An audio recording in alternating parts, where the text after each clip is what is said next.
सात समुंदर पार मैं तेरे पीछे पीछे आ गए, रे जुल्मी मेरी जान, जुल्मी मेरी जान तेरे कदमों के नीचे आ गए।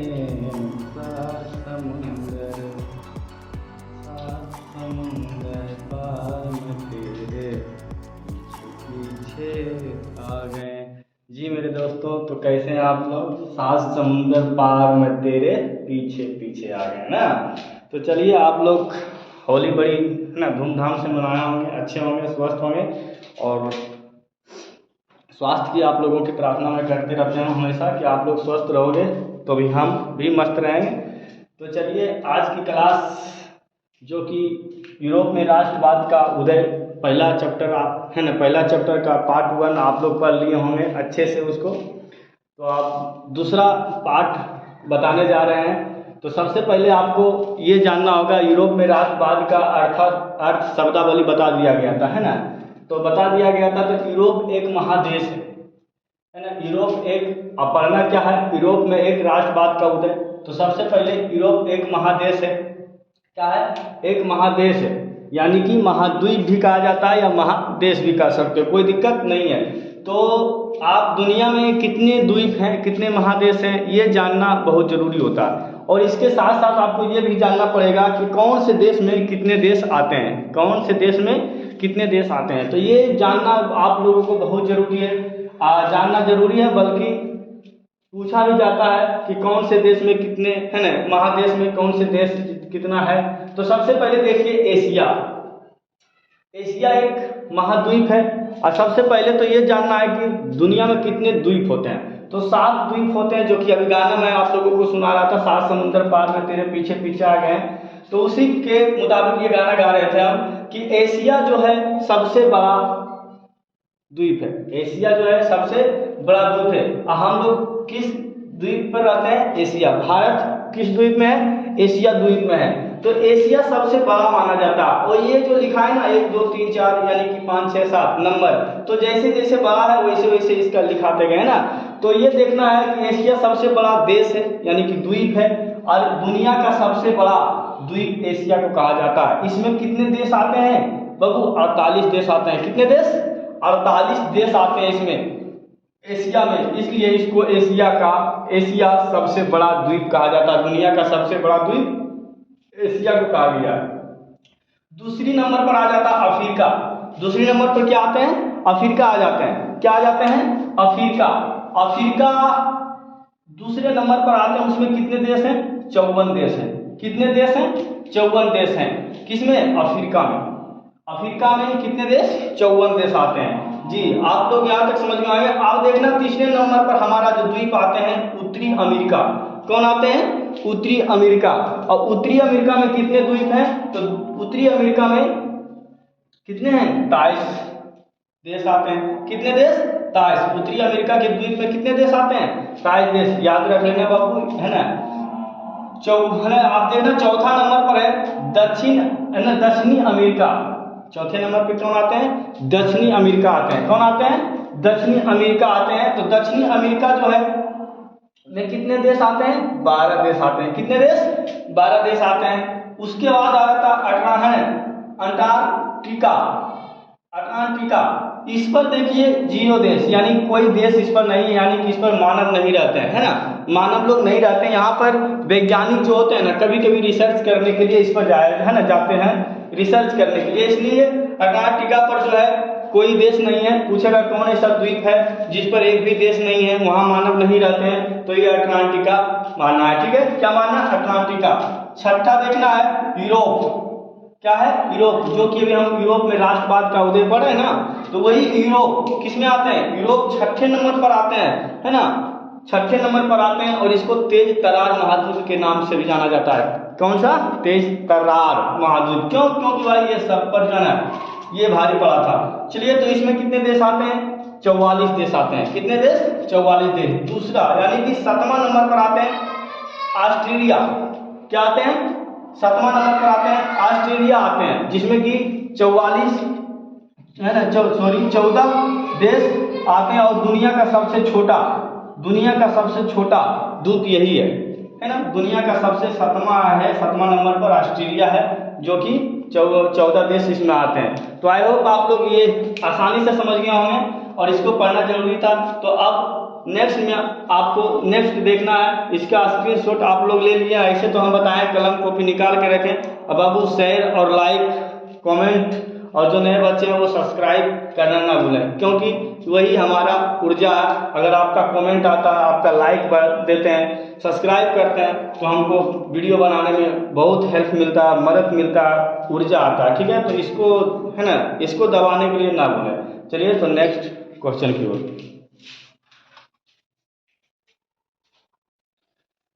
तो इसका स्क्रीनशॉट आप लोग लिए हुए हैं ना। तो 7 महाद्वीप आप लोगों को पढ़ा दिए हैं। अब देखना है यूरोप में, यानी कहने का मतलब चैप्टर है यूरोप में राष्ट्रवाद का उदय। तो इसमें और पढ़े जाते हैं कितने महासागर यहाँ पे हैं, है ना, पूरे विश्व में है ना, कितने महासागर हैं। तो और कौन से बड़े हैं, कौन से छोटे हैं। तो महासागरों की संख्या यहाँ कितना है, 5 है। कितने महासागर हैं, 5 महासागर है, 7 महाद्वीप है, ये याद रखना है। तो सबसे बड़ा जो है प्रशांत महासागर, दुनिया में सबसे बड़ा है ना, प्रशांत महासागर है। सबसे बड़ा कौन है, प्रशांत महासागर। दूसरा नंबर पर आता है अटलांटिक महासागर। दूसरा नंबर पर आता है कौन, अटलांटिक महासागर। और तीसरे नंबर पर आते हैं हिंद महासागर। तीसरे पर कौन आते हैं, हिंद महासागर। कौन आते हैं, हिंद महासागर। चौथे पे आते हैं दक्षिण महासागर। और 5वां सबसे लास्ट आते हैं अटलांटिक महासागर, जो कि सबसे छोटा है। ये 5 में से सबसे छोटा और सबसे बड़ा प्रशांत महासागर। पूछेगा प्रशांत महासागर, यानी पूछेगा सबसे बड़ा महासागर कौन है, तो प्रशांत महासागर। पूछेगा सबसे छोटा महासागर, तो है ना आर्कटिक महासागर। और छोटा बड़ा यही दोनों बेसिक पूछता है, छोटा पूछ ले या बड़ा पूछ ले, है ना। ये नहीं पूछेगा कि चौथे नंबर पर कौन आते हैं, 5वें नंबर पर कौन आते हैं, या तीसरे नंबर पर कौन आते हैं। सबसे ज्यादा पूछने वाले सवाल होते हैं छोटे पूछेंगे या है ना बड़े पूछेंगे या छोटे पूछेंगे, उसमें भी वही आता है ना। सबसे बड़ा द्वीप तो बता दिए एशिया, सबसे छोटा तो ऑस्ट्रेलिया, है ना। तो ये सब क्वेश्चन को आपको दिमाग में रखना होगा ज्यादा, तो और इससे नहीं पूछता है क्वेश्चन। तो ये 5 महासागर, 7 महाद्वीप, है ना, आप लोग पढ़ लिए। अब चलते हैं नेक्स्ट क्वेश्चन की ओर।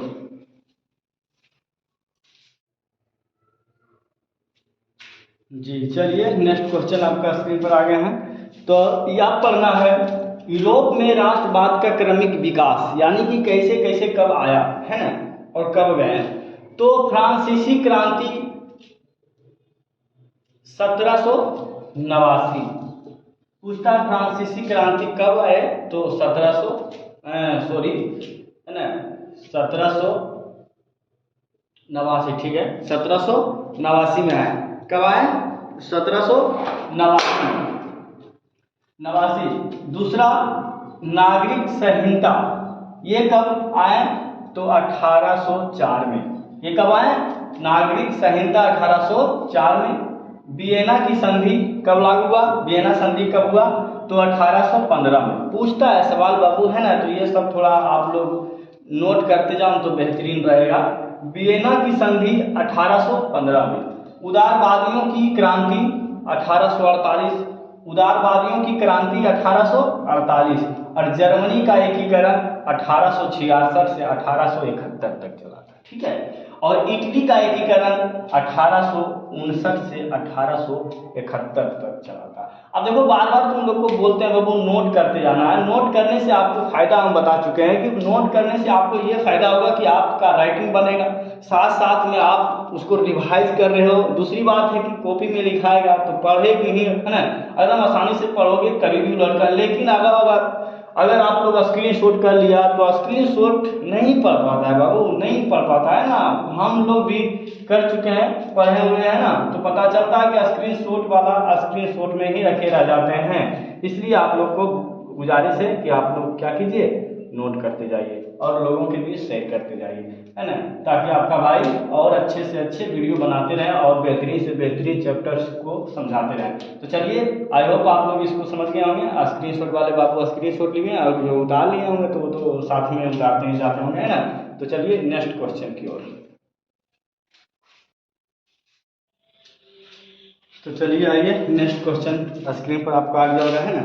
तो नेक्स्ट क्वेश्चन से पहले आप लोग को, है ना, कुछ बातें बता देना चाहते हैं कि बहुत से लोग बोलते हैं कि सर दिखाई नहीं पड़ता है। अगर दिखाई नहीं पड़ता है तो कमेंट करके बता सकते हैं क्या अच्छा दिखाई दे रहा नहीं, है ना, ताकि हम इसमें सुधार ला सकें। एकदम कमेंट जरूर कीजिएगा अच्छा दिख रहा है तो, है ना, नहीं भी जैसा दिख रहा है उस तरह का कमेंट कीजिए, ताकि आपका भाई जो है अच्छे से अच्छे और कोशिश करेगा, ताकि, है ना, बोर्ड थोड़ा छोटा है, एडजस्ट कर रहे हैं तो आप लोग थोड़ा सब्सक्राइब को बढ़ाइए, है ना, ताकि आपका भाई और ज़्यादा से ज़्यादा इसको विकसित कर सके।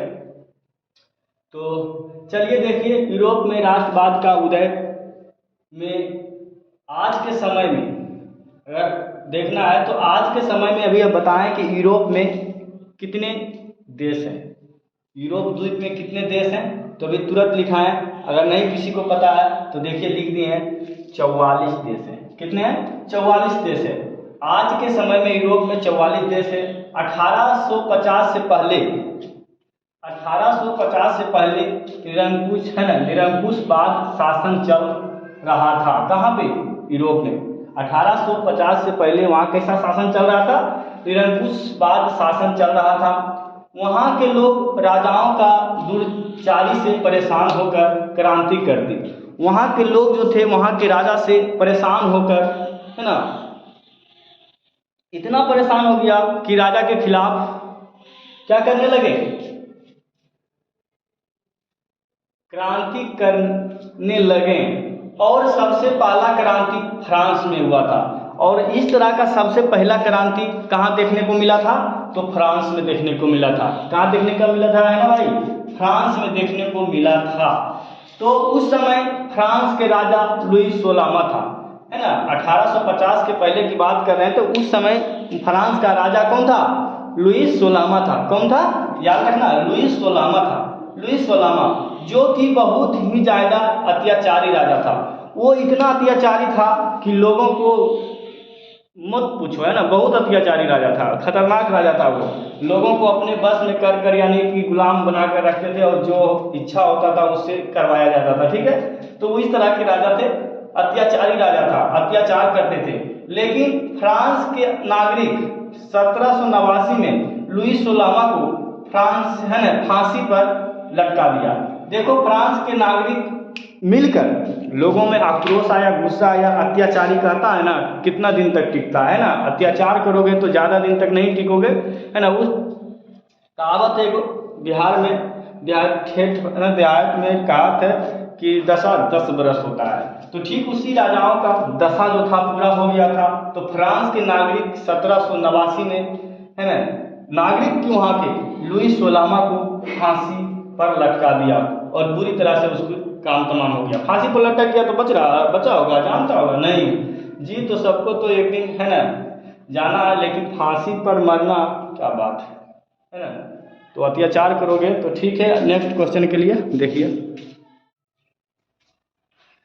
तो आइए चलिए, है ना, नेक्स्ट क्वेश्चन की ओर। नेक्स्ट क्वेश्चन अभी हम बताए थे लुईस 16वां को 1789 में फांसी पर लटका दिया गया था। क्या कर दिया गया था? फांसी पर लटका दिया गया था जी। तो 1789 में उसको फांसी पर लटका दिया गया था, लेकिन जब लटका दिया गया तो मर गया, तो वो तो शासन कर रहा था, तो वो मर जाने के बाद शासन कौन कर रहा था ये समझना। 1789 से लेकर 1799 तक फ्रांस पर किसी का राज नहीं था। क्यों? क्योंकि लुईस 16वां को फांसी की सजा हो गया था, इसलिए उसके जगह पर कोई दूसरा नहीं आया, है ना।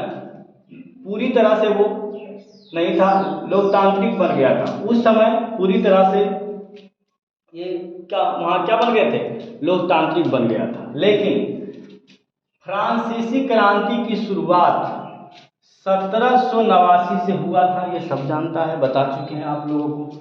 तो वहाँ के लोगों ने वहाँ राजतंत्र खत्म करके प्रजातंत्र, है ना, लाया गया। प्रजा, है ना, करके प्रजातंत्र लाया गया। ठीक है। लाया गया, लाया गया 2 बार लिखा गया, लाया गया, यानी कि राजतंत्र को खत्म करके है ना प्रजातंत्र लाया गया। प्रजातंत्र यानी कि जनता का शासन, जनता खुद अपने से शासन करने लगे, ठीक है।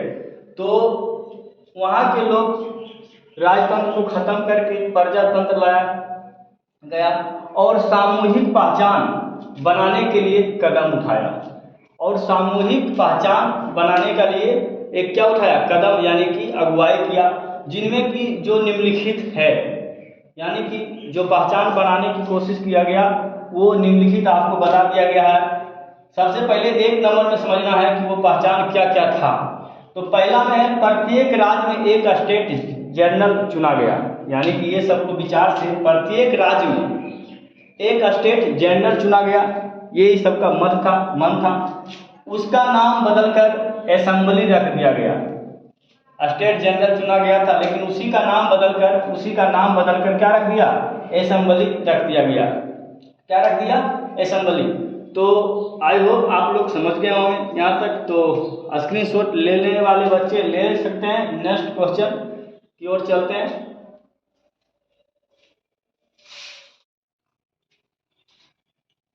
तो जी चलिए नेक्स्ट क्वेश्चन नहीं बल्कि क्वेश्चन वही है, बशर्ते उसमें निम्नलिखित में पहले वो उसमें लिखाए थे, तो अब इधर है 2 गो 3 गो, तो इधर देख लेना है। तो पहला में बता चुके थे, तीसरा में है, दूसरा में है फ्रेंच भाषा को राष्ट्रभाषा घोषित कर दिया गया। उसमें जो पब्लिक जो था वहाँ जो बना रहा था, तो उसमें दूसरा नंबर पर दिया फ्रेंच, है ना, फ्रेंच भाषा को राष्ट्रभाषा घोषित कर दिया, वहाँ का राष्ट्रभाषा। यानी कि बता चुके हैं राष्ट्रवाद क्या होता है, राष्ट्र क्या होता है। अगर नए बच्चे जुड़े हैं तो मेरे पिछला वीडियो है ना अपलोड है, आप पीछे जाकर देख सकते हैं। राष्ट्रवाद, रूढ़िवादी, उदारवादी सब का अर्थ समझा दिया गया है ना। तो यहाँ पर सिर्फ समझना है, फ्रेंच भाषा को राष्ट्रभाषा घोषित कर दिया गया।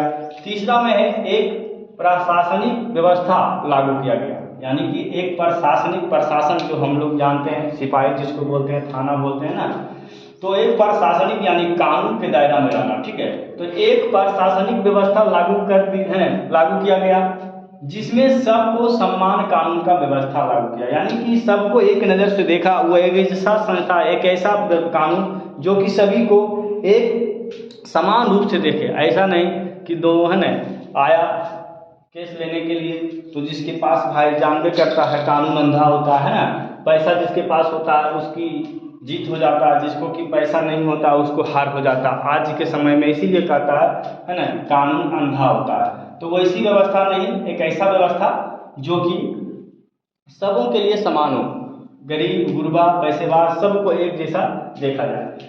चौथा नंबर पर है आयात निर्यात पर सीमा शुल्क समाप्त कर दिया गया। आयात निर्यात पर सीमा शुल्क समाप्त कर दिया गया, ये लोगों के द्वारा किया गया। 1789 वाला जो पड़ा है, यानी कि लुईस सोलामा को फांसी लटकने के बाद जनता वहाँ का निर्णय लिया कि इस तरह का व्यवस्था लागू किया जाना चाहिए। तो आई होप आप लोग ये अच्छे से समझ गए होंगे, है ना।